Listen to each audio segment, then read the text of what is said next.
Welcome students to malasclasses. Today I begin with Standard 10 History, the Rise of Nationalism in Europe.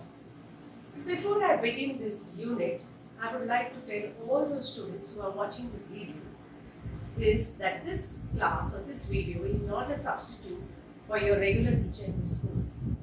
You may use this video to enhance your knowledge, but remember that the teacher in your school is the one who will guide you regarding the syllabus, the changes in the pattern, paper pattern, and whatever important questions are likely to be asked. So therefore, please see that you also pay attention in school. Now, having said this, I would like to begin this unit on rise of nationalism in Europe. Which continent are we talking about? We are talking about Europe. And what is the subject that we are talking about? We are talking about nationalism. Okay. What is this nationalism? What do we understand by the term nationalism? So, I know many children will say nationalism means belonging to a nation. Okay. There will be some who will say nationalism means of one country and so on. What is this one country? How will you explain this word nationalism?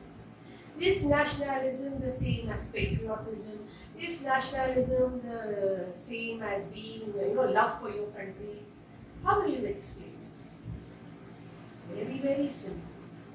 Nationalism means people belonging to an area which has a boundary. The first thing that any nation will have is a common boundary. Okay. Other than that, it will have people who have common culture or language or customs. Okay. And above all, they will have common aspirations. This is what makes a country, a nation. Okay. So, nationalism is a feeling. If I say, do you feel patriotic? Do you feel that you love your country? How will you answer this? Love for your country does not mean you just lie down on the ground and kiss the ground, earth and say, oh, this is my country, this is my country. No. Patriotism means you feel that you belong to this land. This land is yours. Politically, it is yours. You belong to this place and therefore you have a common cultural identity. Therefore, you belong to a nation. Now, let us see what brought about the rise of nationalism. What does it mean, rise of nationalism? It means there was no nations before the 18th century. They were all kings, kingdoms that ruled over Europe. Slowly and slowly people developed a sense of nationalism amongst them. And that was how they came up with the idea of nation state. Now, the beginning of your textbook shows a beautiful painting by Fredericks Vision. Who was this man? Frederick Vision. What did he do?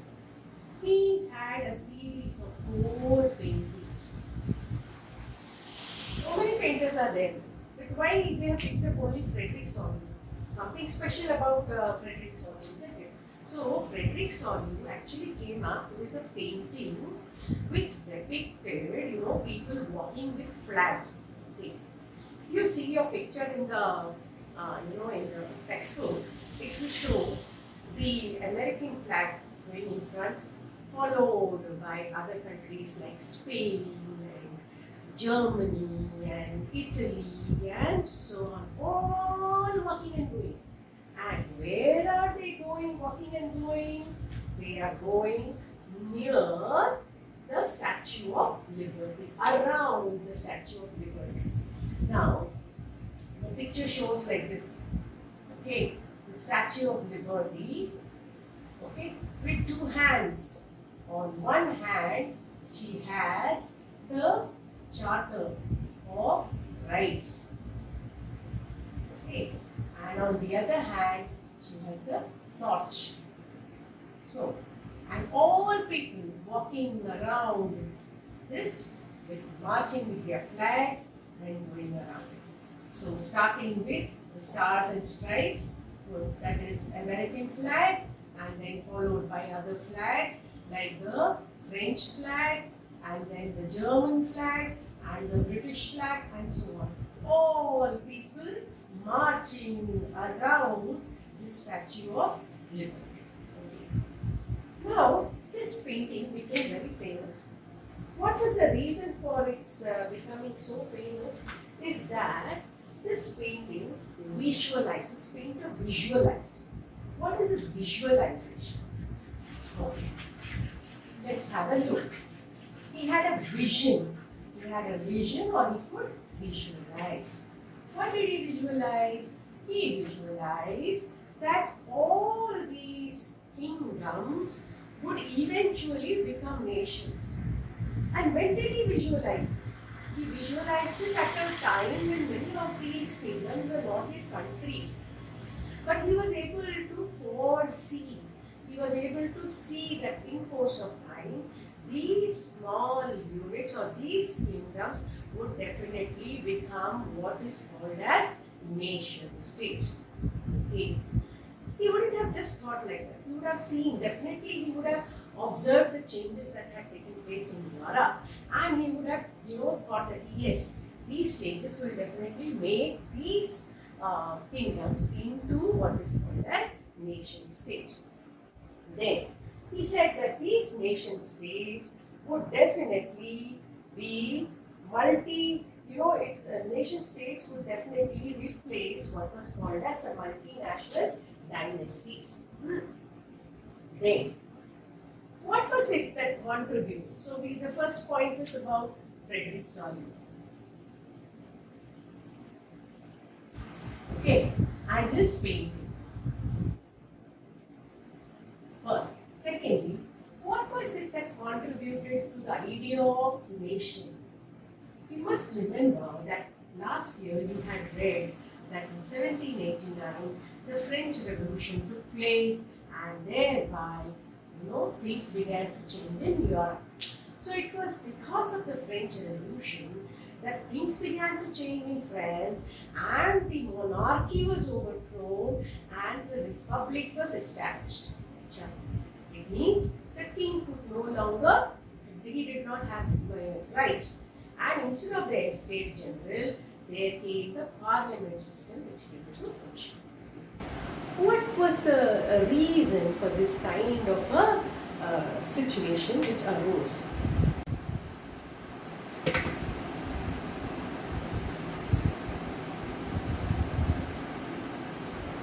Now let's see how the French Revolution actually contributed to developing a sense of unity amongst the people of France.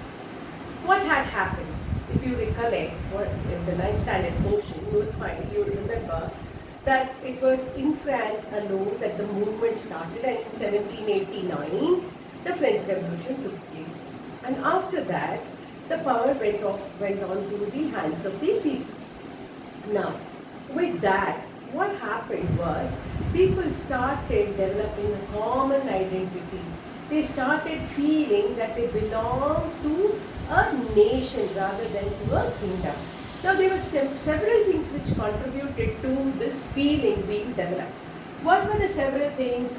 The first thing that the revolution did was to take away the powers of the king, and then also saw to it that the feudal system was, in doldrums. The king did not have a hold anymore on the people to that extent.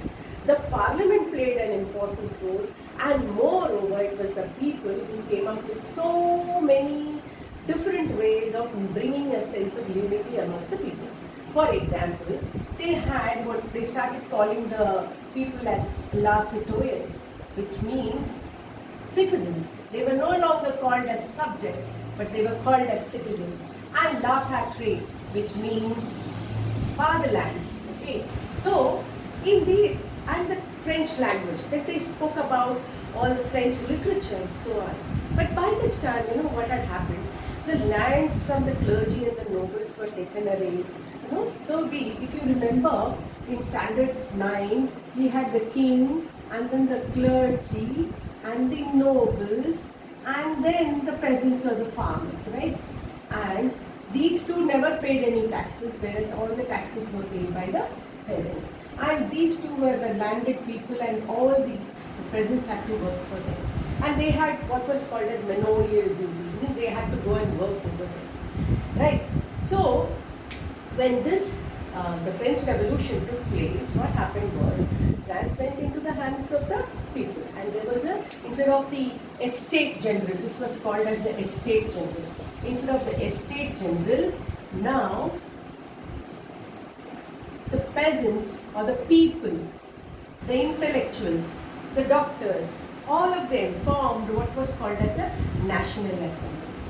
And the National Assembly's task was very, very clear. It aimed at curtailing the power of the king. Now, no longer the king had the kind of powers that he could enjoy before this period. Then, what had happened? With this General Assembly coming, what happened was, there was another person called Robespierre, and he was the leader of the Jacobins. What happened under him was, he began to feel that he was the ultimate, and a series of atrocities were committed on his name. Ultimately, the revolution, he became a victim of the revolution itself, and then the power went into the hands of the directorate who was given. The directorate, there were 5 people, and they were not able to, handle the chaos in France. At that point of time, Napoleon was, he returned from a war, and when he saw the conditions in France, he decided to take over the power. He dismissed those 5 directors, 2 of them were put under house arrest, and he took over the powers in his hand, reins of France in his hand, and he brought about a kind of stability. Of course, one might think that, look, the French people had started out to, the revolution itself had begun with the idea of establishing a republic where people are going to control, and all of a sudden the entire country is being given in the platter to whom? To Napoleon, who became a dictator, rather a king, once again a monarch. So, but all said and done, Napoleon brought about terrific changes in France.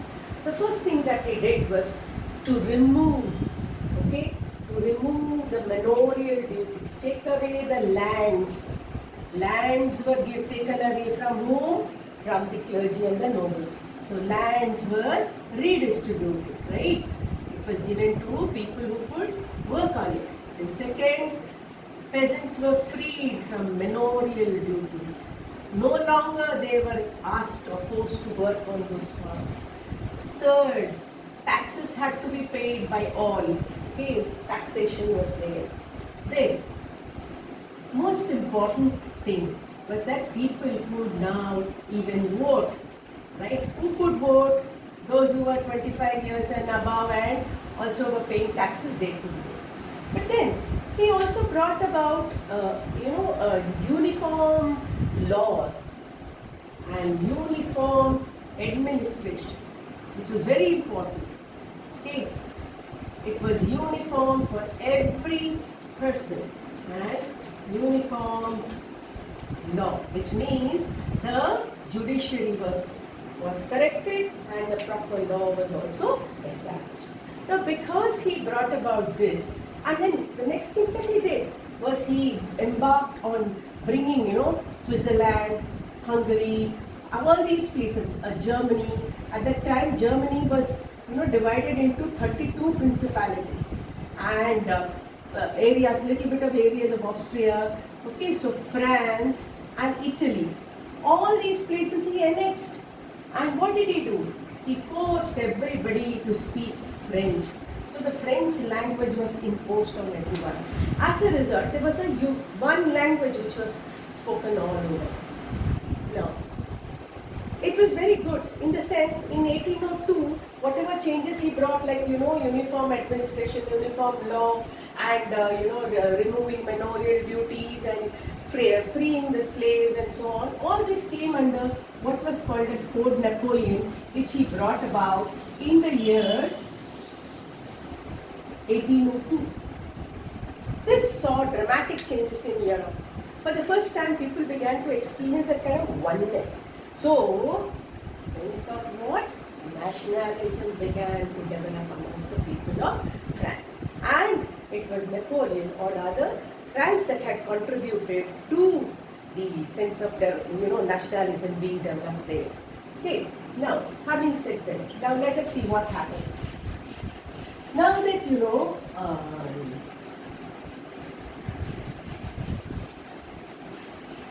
Napoleon was expanding his empire, do you think others were keeping quiet?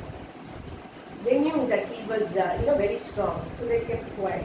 At that point of time, Austria was under Metanage, and Metanage was a very, very strong person, king.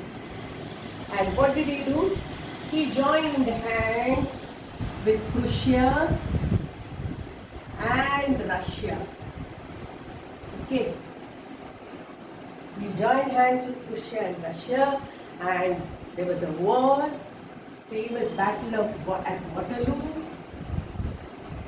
okay, in which all these three fought against Napoleon, and Napoleon was defeated in the famous battle of Waterloo. Now what to do with that? Now changes have to be brought about.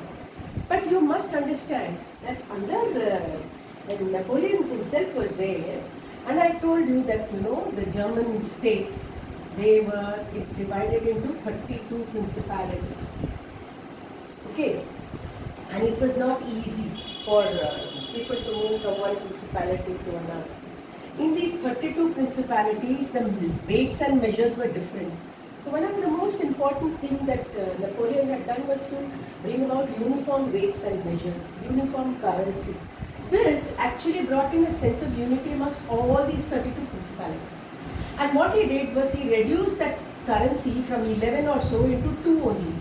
People moved from one place to another, and they were able to easily transact or sell their goods. And this they formed a union called as a trade union, or in their own language it was called as Zollverein. Okay, so Zollverein or a trade union was formed in order to unify these principalities and bring about a commonness in the units of weights and measures as well as currency. So all this developed a sense of what? Nationalism in Europe. But we must understand that after the Battle of Waterloo in 1815, there was a congress at Vienna. Okay. And in this congress, Austria, Prussia, France sat across the table. And France was also there. And Russia wasn't there much. And what they did was, once again they gave France back to the Bourbon kings. Why Bourbon kings? Why are they giving back to the Bourbon kings? Because we must understand that Austria, Prussia, Russia, all these people, they belong to the aristocratic society. And most of them, even the kings in Italy, the kings in Spain, they all belong to this dynasty called as the Bourbon dynasty. So they gave back to France because either his sister or his cousin or his nephew, they were all married to one another. So therefore, they did not want to, trouble France to that extent. So what they did, when they divided and gave back France the kingdom, they ensured that, the borders were having other kingdoms by which France could not once again expand in the same manner. Now, in 1815, when they divided, they should have, thought about the changes that Napoleon had brought about. Napoleon had brought about when he unified France and the other territories. But they never took that into consideration. See, that time period had elapsed and already people had changed. Because with changing times, changing ideas, people had already changed. So, becoming very conservative means the old ideas. Already you are experiencing freedom. And suddenly somebody comes and takes away that freedom. Will you like it? No. So that's how people enjoyed some amount of freedom and oneness under Napoleon's period, and suddenly all that is taken away. Naturally, people were very, they were not very happy with the whole thing, the way the Congress of Vienna did things. In fact, it did not allow even press to openly talk. So there was censorship. Censorship means not allowing the press to function normally. Now, what will happen when, people are not allowed to speak openly? They will do things secretly, correct?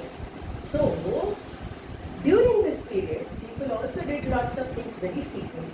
But before that, they all wanted one thing. What did they want?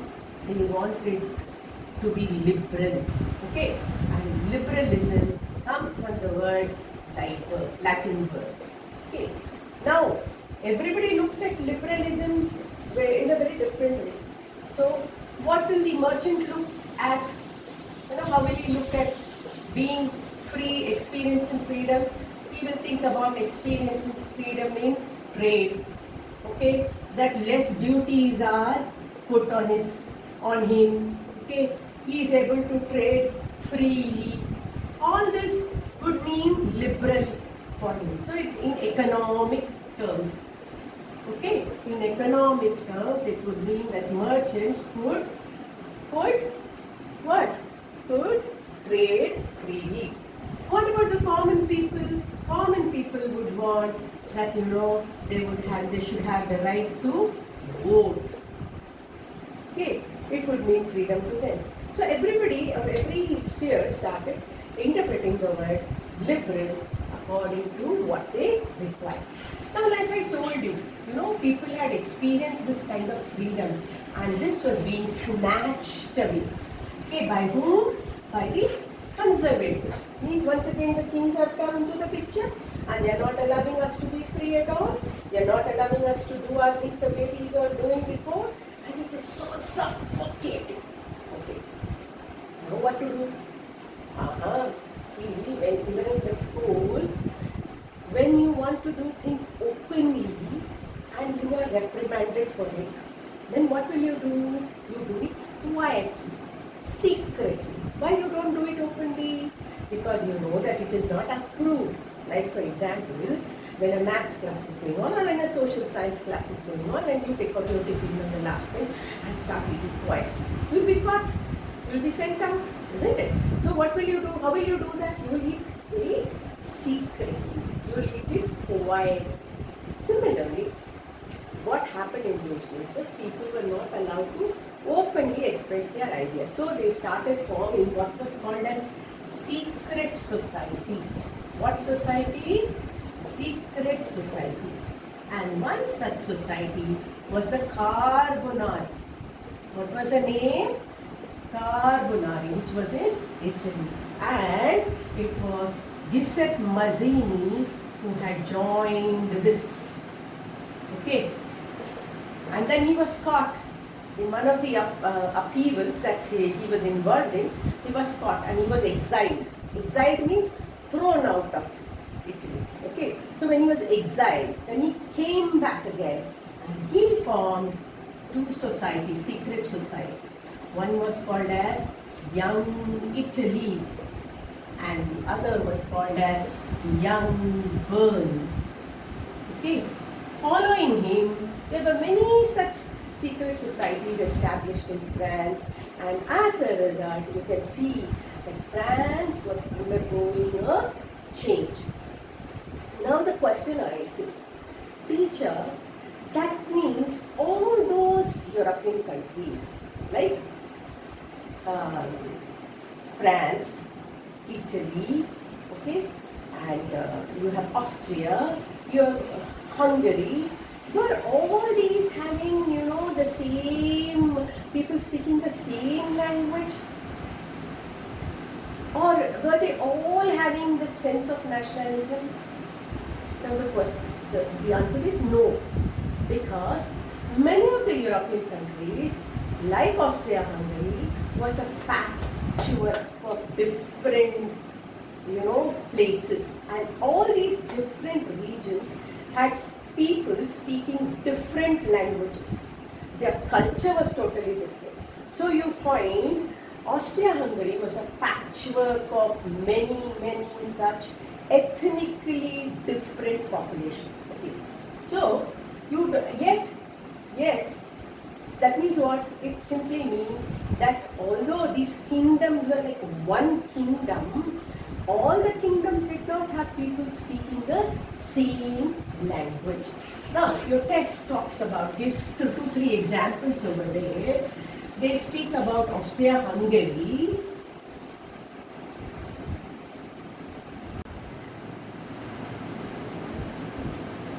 In the Habsburg Empire,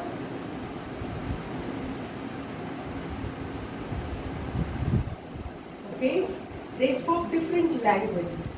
It was a patchwork of different regions, like it had the Alpine region, okay, and it had the German and Italian speaking region, and it also had Hungary and the German speaking region, and Hungary, which had half the population which spoke a language called Magyar.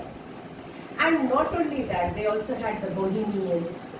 So you had the Germans who had the people speaking different languages. But how can you bring about a political unity among such people? That is why you find that a sense of nationalism was developed only among regions where culture and language was the same, whereas in areas where people were ethnically different, definitely there would have been some kind of an upheaval. So I will be taking the second part of this unit. In the meantime, I expect you to read this part, and there are some questions which I will be giving you now. It will come on the slide and you are supposed to answer them. Thank you.